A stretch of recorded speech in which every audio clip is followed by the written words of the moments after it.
Hello guys, and welcome back to the hybrid model for another video. My name is T and let's get into it. So we're currently experiencing a bit of a heat wave in the UK, so the vests are out. Although I imagine, given the UK's unpredictable weather, we'll be back in winter by next week, but you get used to it. It is what it is. We'll work with it. Anyway, enough the jibber jabber. Let's talk about the focus of the video. So today we're going to be talking about my time spent working at an early stage startup whilst I was studying my PhD part-time, of course. So back in September 2017, I officially started my PhD journey. And I consider that year to be the boring year because all I did for my PhD during that year, which is year one essentially, was read research papers and journals and take notes on the then most current cutting edge text classification research that other researchers in the same space had been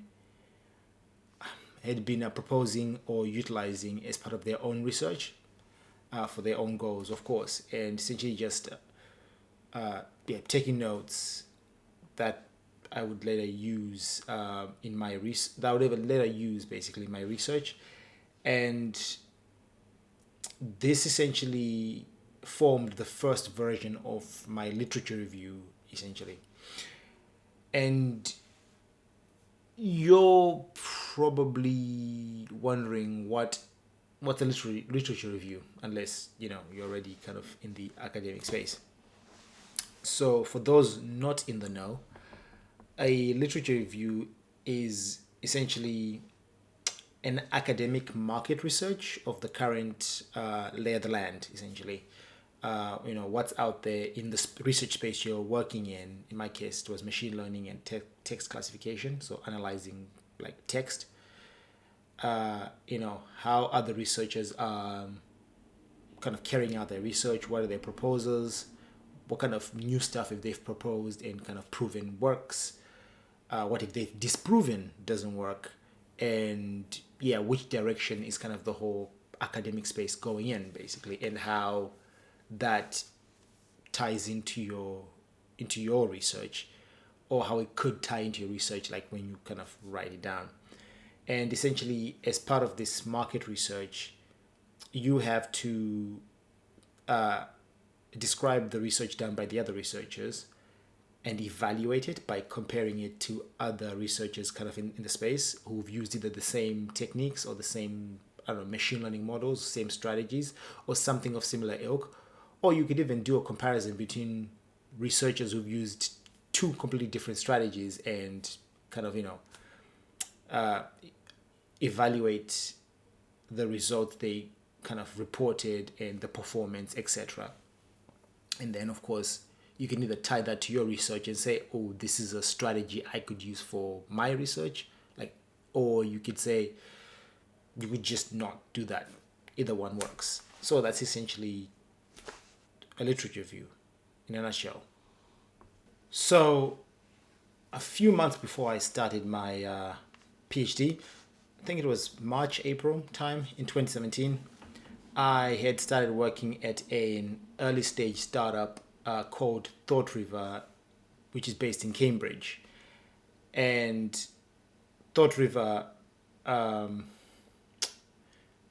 going to try and explain what they do in like one word.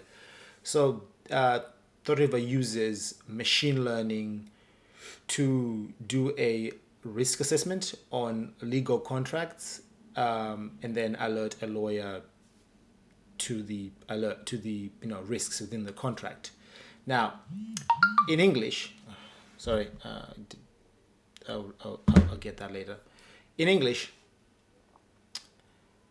essentially they use machine learning to analyze a contract and look for any risky sections or risky paragraphs within the legal contract, and then they alert the lawyer who kind of submitted the report into their system, because the software application, and then that lawyer is notified of in like a red, green, amber kind of approach. At least this was then. I don't know now because I don't work there anymore, but this was then like a red, green, amber kind of approach, which sections they should really kind of take a closer look at, essentially. And back in 2017, when I joined, when I interviewed with them, it was really interesting because I was kind of just getting into machine learning myself. I was still pretty junior in the software engineering world, and kind of, I was hungry to learn everything I could get my hands on. And working at ThoughtRiver it gave me a rude awakening to how much I didn't know about the software engineering world. It was my first introduction, or a slap in the face, I don't know, pick one, to the fact that there are levels to this game, and that I was nowhere near where I'd want to be, basically. And like, I needed to put in a lot of work to make it to the top tier, basically. And that rude awakening, that realization, is part of the reason that kind of energized me into kicking off my level up journey, as they call it nowadays, right? The level up, and in some ways led me to seek rarity as part of that level up by studying a part-time PhD, because that is pretty rare. And so for that, I will forever be grateful to ThoughtRiver and the people I worked with when I was there, because they did mentor me in software development, machine learning, and a bunch of other things. So thank you to everyone at ThoughtRiver, and shout out to the ThoughtRiver team. They know who they are if they're watching my video, so I'm not going to name names because that would just be, ridiculous. So once I kicked off my level up journey, which pretty much just means PhD journey, basically, because, it's kind of part of that. I used to work, in fact, to be fair, I still work that similar time of hours, but I used to work approximately about 12 to 14 hours a day, and they were split between my full-time job at ThoughtRiver, my PhD, and self-development, which involved me just is such a wrong word, which involved me learning, tech, getting more experience in the tech I was using at work by doing personal projects at home, and learning new things that I could implement at work to make my, the features I worked on better, and just to have more impact at work, essentially. So that was my split. And I'm not going to sit here and say I used to split it that way every single day, because that would just be ridiculous and a lie, and you guys would see right through it. I'd be lying through my teeth, basically. But for the most part, it was between my work and at least the self-development or the PhD. I would do at least two of those things within the day, and then just try to keep up on everything, with all three, rotating them as I went along. Well, with the full time I couldn't rotate, but like the self-development at home and the PhD, I could rotate every so often within the week or the month, to make sure everything kind of stayed at a good level. So my schedule in 2017 looked something like this. Now remember, don't take this to be an accurate kind of description, because I am speaking about this in hindsight. It happened like 5 years ago, so I probably won't remember all the details, but for the most part, this is the broad strokes. I would wake up at 6 a.m. I would spend about an hour doing some PhD literature review work, either writing some notes down or reading a few papers or looking for papers, whatever. Because sometimes finding the right papers also took time, because I was an amateur at this game. So I was a slow reader at reading the research papers and the journals, and even finding them was difficult, because Jesus Christ, was difficult. But I may do so. Sometimes I either just take notes, read an actual paper or a few papers, or just search the ones I wanted to read and then read them later. So that would be like the first hour. I would, get ready for work, because also remember, guys, this is pre-pandemic, so before the plague, and so we actually still had to drive to work. So I would, prepare for work and pretty much hit the road to go to work basically. So I'd leave around what, 7:30, 7:45, something like that ish. And from where I lived then anyway, essentially it was around an hour to get to Cambridge, to get to the office basically, roughly an hour, because the road I took to get to Cambridge was just packed full of traffic. So it was painful. It was worse coming back from work, but it wasn't exactly a great time driving to work. But it is what it is. So once I got back from work, which usually would be around 6:30, 7 o'clock in the evening, because traffic was a joke, I would do meal prep and then pretty much do at least 2 hours, maybe 3 hours of either self-development or PhD work. And then pretty much around 11 p.m., 11:30, I jump into bed, go to sleep, rinse, repeat for pretty much the year. And this was pretty much for the rest of 2017, from like September all the way into 2018, basically. So yeah, it was pretty. It sounds bad, right? It doesn't sound like an enjoyable year, but I understood what I was working towards, and I just focused on that and somewhat enjoying the journey, because I was improving, as I go through the motions, as I was going through the trenches, if you will. Now, like I said earlier, the schedule I told you about, balancing my full-time work with PhD and self-development, wasn't always, a nice balanced kind of circle. If you can imagine a circle with like, portions.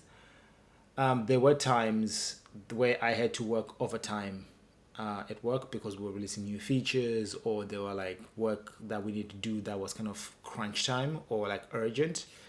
And so in times like those, I'd work overtime like at home and stuff like that after work. And so, that would eat into the PhD. That would pretty much mean I wouldn't work on the PhD or self-development.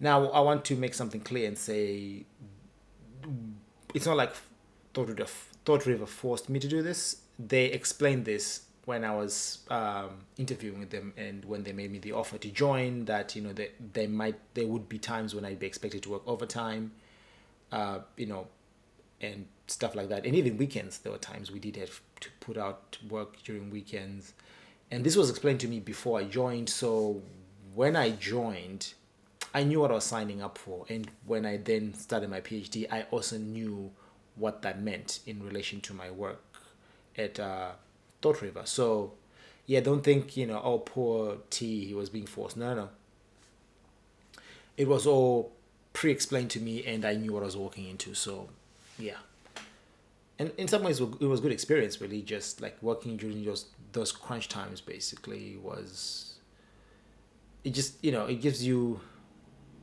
get new skills by just working through high pressure situations. You get new skills, you add knowledge, and you learn that you can do research and figure out new solutions in a short space of time, which, believe me, is a skill that is underestimated a lot, but it's good for those who enjoy that kind of pressure and stuff, which isn't everyone, so I get it.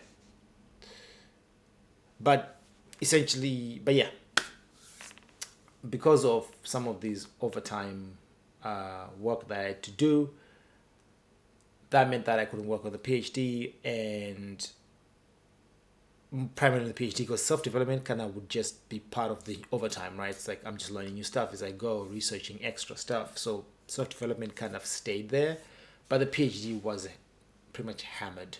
And this happened a lot throughout my first year of my PhD, and it did impact my PhD. But what I then do is do like crunch weekends, and in fact, like sometimes I do like crunch weeks where I just work on PhD after work nonstop to try and catch up, and make sure I was still in line to finish the year on a high note, essentially. So wasn't great, but reality is often disappointing. So, it is what it is.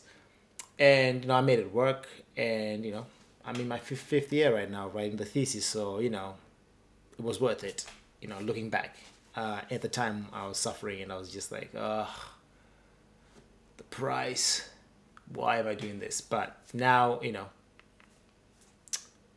it's all good. So, yeah, that's that. So to wrap up this video, which I think might actually be a pretty long video, 2017/2018, Jesus, sounds like a Premier League season for those who are football fans, was a pretty intense year for me overall, But, it was a year of learning, a year of growth. So, it's all good.